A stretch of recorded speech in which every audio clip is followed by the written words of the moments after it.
Hello, everyone, and welcome back. Last episode, we were meeting everyone in town, and this episode, we are going to finish that up. I'm going to try and wrap it up a little bit quicker so we can actually get out into the world. This is going to be a bit of a slower playthrough. I do like to roleplay a bit. If you haven't noticed, I like giving everyone a little voice.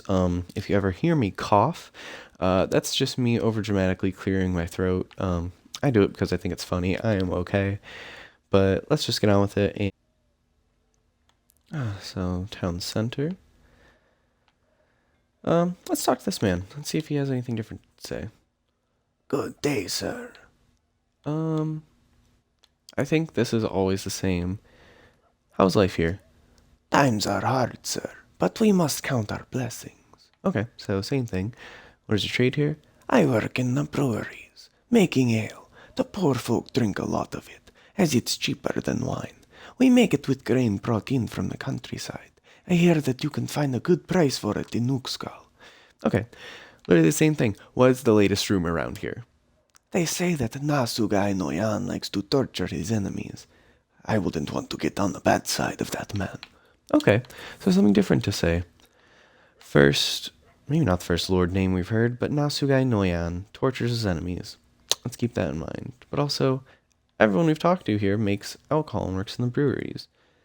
Let's talk to this footman on guard.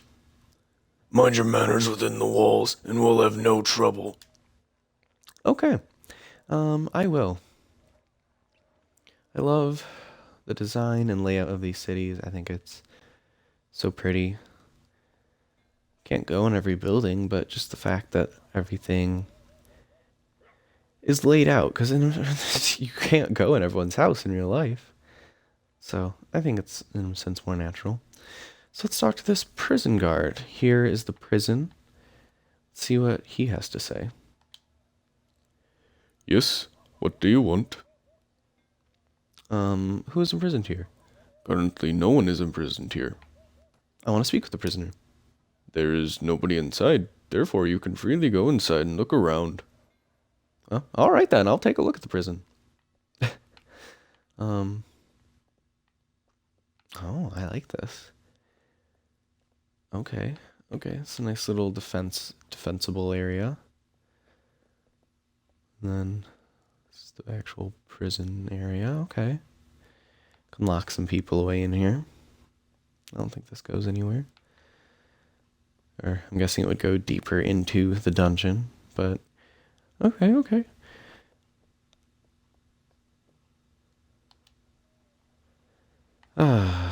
Almost done. Only a few more people, I swear. And then we will be going to do actual stuff. Castle guard. What do you want? I want to enter the hall and speak to the Lord. You can go in after leaving your weapons with me. No one is allowed to carry arms into the Lord's Hall. Here, take my arms. I'll go in.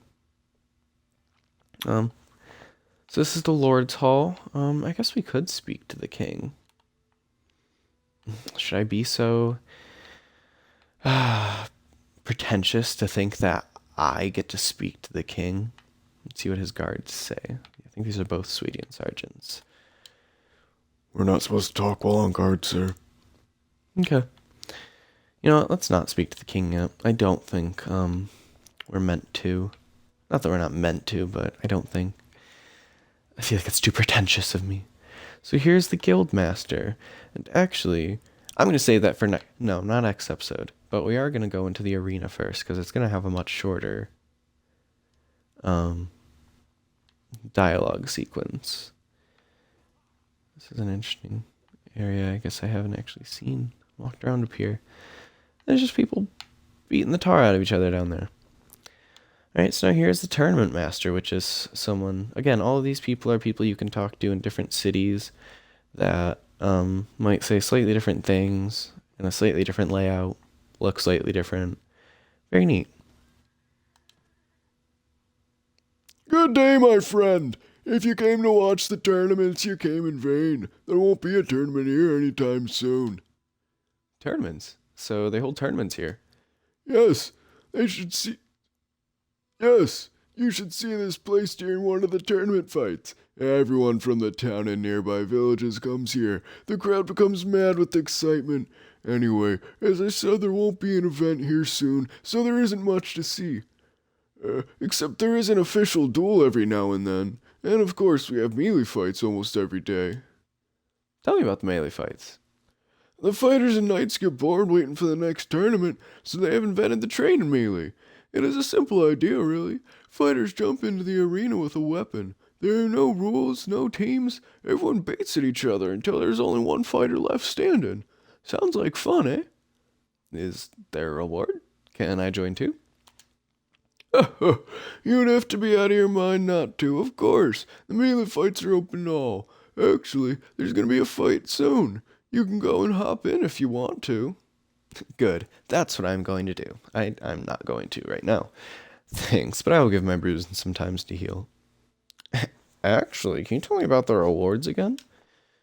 Some of the wealthy towns been offered prizes for those fighters who show great skill in the fight. If you can beat 3 opponents before going down, you'll earn 5 dinars. You'll get 10 dinars for striking down at least 6 opponents, 25 dinars if you can defeat 10 opponents, and 60 dinars if you can survive long enough to beat 20 opponents. If you can manage to be the last man standing, you'll earn the great prize of the fight, 250 dinars. Sounds good, eh? There'll be a fight here soon. You can go jump in if you like. Thanks, but I will give my bruises some time to heal. Good man, that's clever of you. What would you like to do? No, this is something that will change, every so often when you ask, because throughout the game tournaments will move, but I can ask him, will there be a tournament in a nearby town soon? And I may participate in some. There are some cities which, there are some cities which I will. Oh, can I not ask him about that again? Okay. There are some cities which I will not participate in. There are some cities in which I will not participate in the tournament simply because of the types of weapons you generally have to use, but I'm getting better. But I'll ask anyway. Tournaments are gonna be held at Rivachig, Ikamer, Derkuba, and Bari.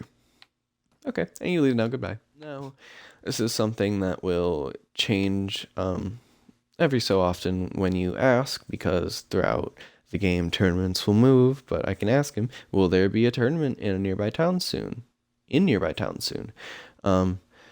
And I may participate in some. There are some cities which, there are some cities which I will. Oh, can I not ask him about that again? Okay. There are some cities which I will not participate in. There are some cities in which I will not participate in the tournament simply because of the types of weapons you generally have to use, but I'm getting better.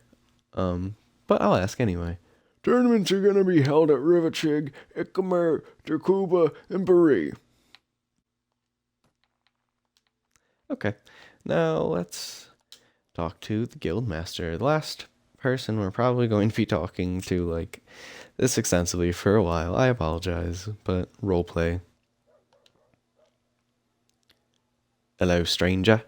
You seem to be new to Praven. I am the guildmaster of this town. Can you tell me about what you do? Do you happen to have a job for me? I have some questions of a political nature. How is trade around here? How does the wealth of this region compare with the rest of Calradia? I wish to buy land in this town for productive enterprise. I'm going to save that one for later because I will be doing that later. I will also ask about the job later. Or, I will just ask about it now. But we'll just start at the top. Can you tell me about what you do? I am the Guildmaster of Praven. You can say I am the leader of the good people of Praven. I can help you find a job if you are looking for some honest work. Who rules this town? Our town's lord and protector is King Alice. He owns the castle and sometimes resides there and collects taxes from the town. However, we regulate ourselves in most of the matters that concern ourselves. As the town's guildmaster, I have the authority to decide those things. That's all I need to know. Thanks. I have some questions of a political nature. Politics. Good heaven, the guild has nothing to do with the politics. We are loyal servants of King Arlis. We merely govern ourselves, our own affairs, and pass on the townspeople's concerns to our lords and masters, and maybe warn them from time to time against evil advice. Anyway, what did you wish to ask? What's the cause of all these wars in Calradia? What can you say about the internal politics of the realm? Well, to answer your question generally, each monarch claims to be the rightful heir to the old Calradic emperors. Some of these claims are based on forgotten dynastic marriages, and others are based on obscure promises, while the Rhodics invoke the Empire's unwritten constitution. So, in theory, any one realm has the right to declare war on any other realm at any time. In practice, to make war as exhausting work, it is easy enough to lay waste an enemy's farmland, but crops will grow back, and it is a far different matter to capture an enemy's stronghold and to hold it. So the monarchs of Calradia will fight a little, sign a truce, fight a little more, and so on and so forth. Often a monarch will go to war when another realm provokes them. At such times, some bad influences who look to enrich themselves with ransoms and pillage will clamour for retribution, and thus the damage caused by war to a monarch's treasury is less than the damage caused by doing nothing would be to his authority. I'm of course not talking about King Harlas, as no one would ever question his authority. I would stress again that we in the guild have nothing to do with politics, but if King Harlas were to ask for my advice on these matters, as a loyal subject I would tell him that while his claim to all of Calradia is truly just, even the most legitimate claim must be backed by armed men, and armed men want money, and money comes from trade, and war ruins trade, so sometimes the best way to push a claim is to not push it, if you know what I mean. You may tell King Harlas this if you see him. Don't mention my name specifically, just say the people of Praven told you this. Our personal opinion, of course, as to what would be in King Harlas's best interest. None of us would ever dream of questioning a monarch's sovereign right to push his legitimate claims. Did I mention that we are all loyal subjects of King Harlas? Because I can't stress that enough. Anyway, is there anything else? What is King Harlas's policy in regards to the other realms of Calradia? Which realm did you have in mind? Okay, so now I can ask him how he feels about the other realms, and I'm guessing this is just asking the guildmaster which realms are at war, so I don't necessarily think I'm going to get much of an answer, because I don't think anyone is at war yet. But we'll ask about the Rhodics. King Harlas wishes to be at peace with King Grefth so as to pursue the war against the Connaught. Okay, so they are at war with someone. Let's ask what he has to say about that. King Harlas is at war with Sanya Khan. King Harlas is anxious to reclaim a land such as Unuzdak Castle, now held by Sanya Khan. Unuzdak Castle, okay. What can you tell me, or what can you say about the internal politics of the realm? Well, here in the kingdom of Swadia, we are all united by our love for King Harlas and support for his legitimate claim to the rulership of all Calradia. But I have heard some talk of internal bickering in other realms. The lords of a realm often have very different ideas about honour, strategy, and the way a nobleman should behave. In addition, they compete with each other for the ruler's favour and are constantly weighing up the position, how they stand, how their friends and family stand, and how their enemies stand. Underlying all the tensions is the possibility that the lord may abandon his liege and pledge vassalhood to another. In theory, each lord has sworn an oath of vassalage, but in practice a vassal can always find an excuse to absolve himself. The vassal may claim that the liege has failed to uphold his end of the bargain to protect the vassal and treat him justly, or the vassal may claim that his liege is in fact usurper, and another has a better claim to the kingship. Lieges and vassals still watch each other carefully. If a king believes that his vassal is going to change sides or rebel, he may indict the vassal for treason and seize his properties. Likewise, if a vassal fears that he will be indicted, he may rebel. Usually, whoever makes the first move will be able to control the vassal's fortresses. Now, men do not trust a vassal who turns coat easily, nor do they trust a king who lightly throws around charges of treason. Those two factors can keep a realm together, but if relations between a vassal and a liege deteriorate far enough, things can become very tense indeed. In other lands, of course, these things can never happen here in the Kingdom of Swadia. Did I mention that we are here all loyal subjects of King Arlas? Because I can't stress that enough anyways, or anything else. I love that they always end on saying that, because they really don't want the king to nix their head. So how is trade around here? We have shortages of hides, grapes, grain, chicken, and pork, and some other commodities. It is still early in the caravan season, so we have seen little trading. There is little news about caravan routes to the towns of Sargoth, Tyr, Valuka, Juno, Suno, Yelkala, Uxkol, Yalen, Dirham, and nearby parts, but no news is good news, and those are therefore considered safe. Also, the roads to the villages of Asgard, Nemasia, Vida, Belonley, Elbel, Gism, and other outlying hamlets are considered safe. Yes. How does the wealth of this region compare with the rest of Calradia? Overall, the wealthiest town in Calradia is known to be Tolga. Here in Praven, we are poorer than 6 towns and richer than 15. In terms of local industry, the most productive town in Calradia is known to be Yalen. Here in Praven, we produce less than 3 towns and produce more than 18. Production is, of course, affected by the supply of raw materials, as well as by the overall prosperity of the town. In terms of the output of the surrounding villages, the town of Dirham is the richest in Calradia. Here in Praven, the villages produce less than the hinterland, around 8 towns, and produce more than 13. The wealth of the town's hinterland, of course, is heavily dependent on the tides of war. Looting and pillage and shifts in territory can make a major impact. In terms of trade, the town of Praven is believed to have received the most visits from caravans over the past few months. Here in Praven, we are less visited than 0 towns and more visited than 21. In terms of attacks on travellers, the town of Praven is believed to be the most dangerous. Here in Praven, we are less afflicted by bandits and raiders than 0 towns and more afflicted than 21. Yes. How do you just, that's so much information for one man to just hold in his head. So I can ask to buy land, but I'm not going to do that. Let's ask him about a job right now. One of the merchants here is looking for herdsmen to take his cattle to market Riverchig. Cattle herd must be at Riverchig within 30 days. Sooner is better, much better, but it must be absolutely no later than 30 days. If you can do that, I'd be willing to pay you 520 dinars for your trouble. Interested? Wow, that's actually more than I think I normally get for that, but no. I'm not sorry. No. Well, the job will be available for a few more days, I guess.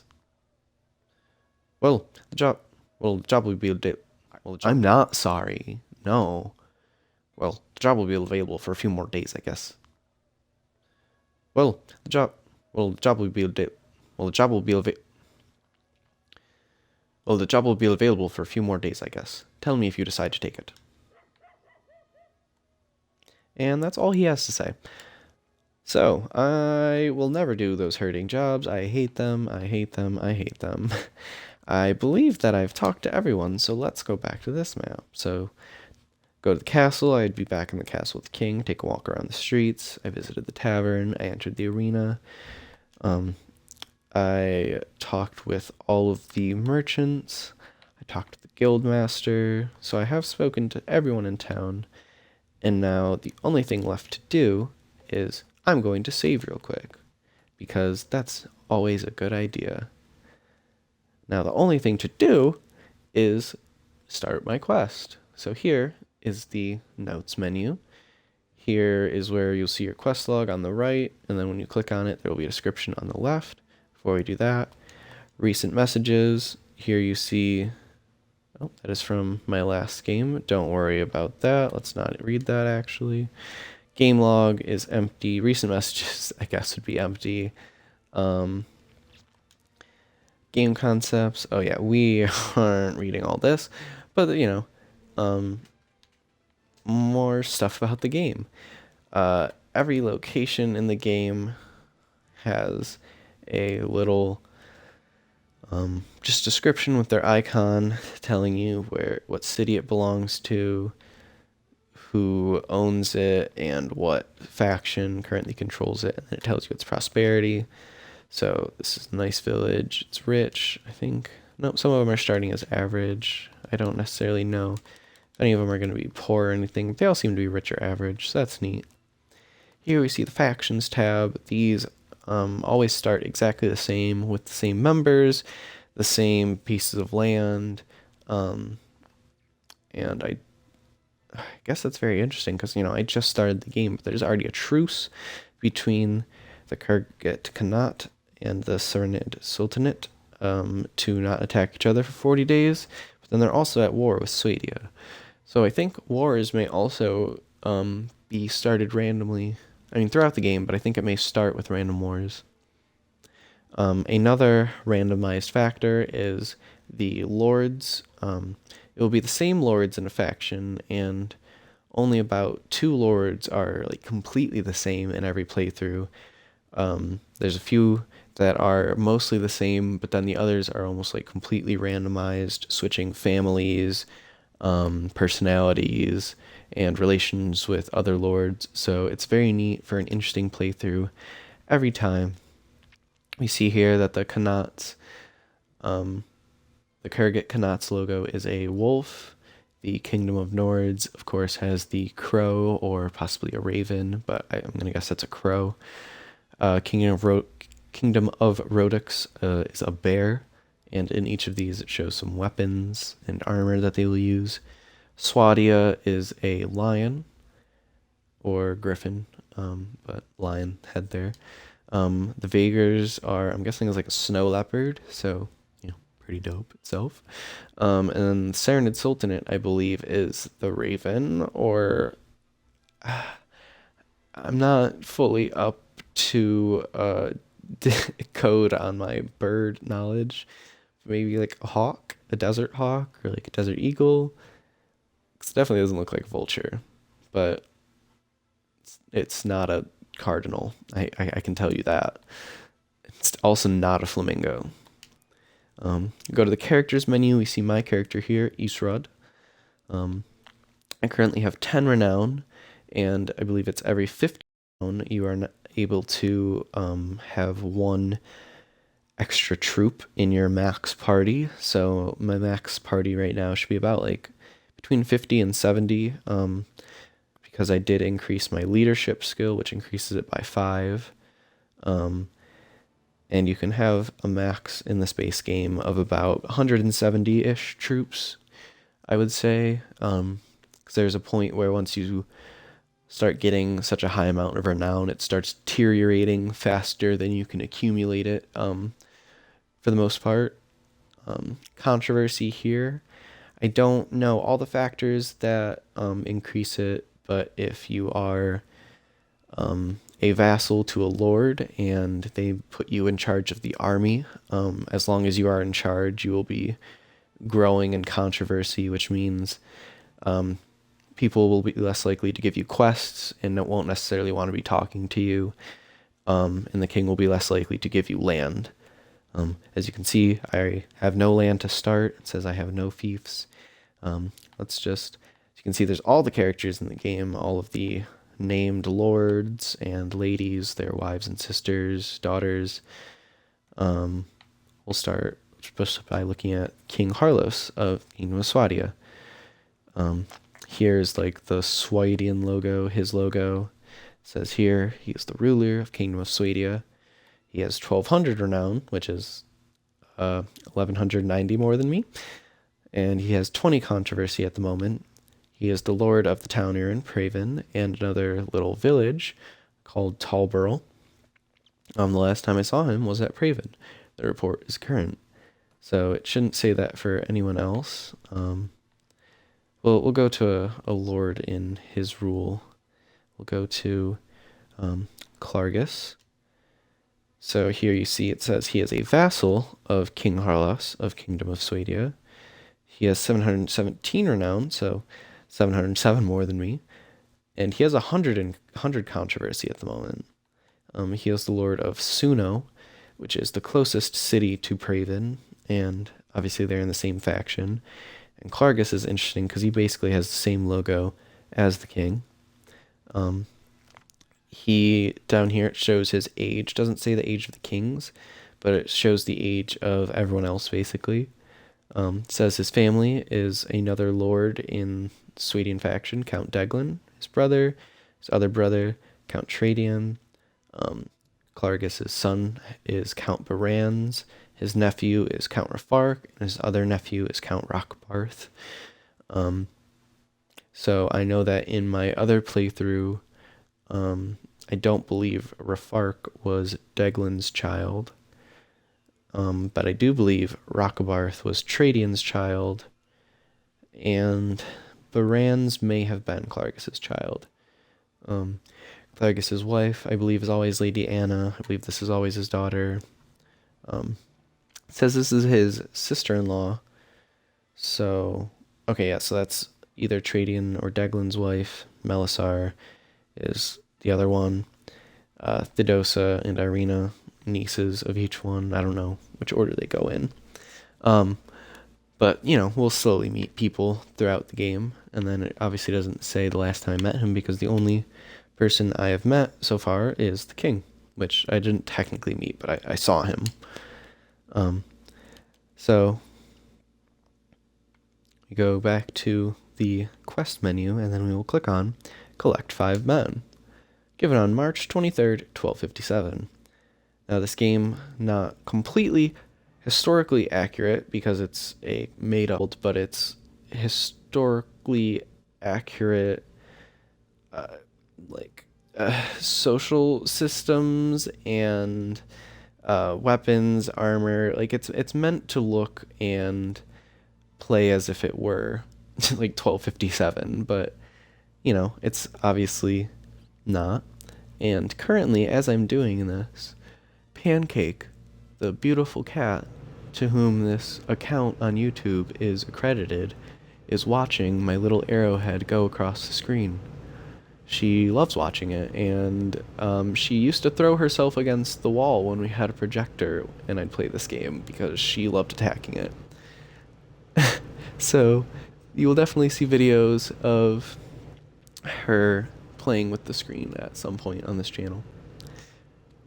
But here you see it says, given by Merchant of Praven. Merchant of Praven wants you to collect at least 5 men from nearby villages. After you collect these men, find and speak with him. He is in the tavern at Praven. So, I already spoke to him in Praven, and now I just have to go out and collect people. Before I do that, I'm sadly going to end this video here because I would like to start making these videos shorter, and I already feel like these first 3 videos are much longer than I intended to be. So, from this point out, I'm shooting for about 15 minutes and hopefully shorter. Maybe longer? I don't know. I guess we'll see how it goes, but I feel like all of these videos so far are about 20 or so minutes, and I just feel like it's getting a little long. I'd rather have them be quicker videos, but I realize I've been kind of doing a lot of like exposition, and as I go through the game, I will probably be doing stuff quicker. But again, I am going to be taking it a bit slower, both because it's going to be hard and I'm really scared, but also I like to roleplay, and I'm going to try and give like everyone a little voice to give it more of an in-depth feel. But thank you all so much for watching. I hope you enjoyed. Expect combat in the next episode. I swear, I will fight someone. I may lose my first fight. I won't end the series if I do, hopefully, but we'll see. Thank you again so much for watching, and I will see you, or you will see this in the next video. Bye.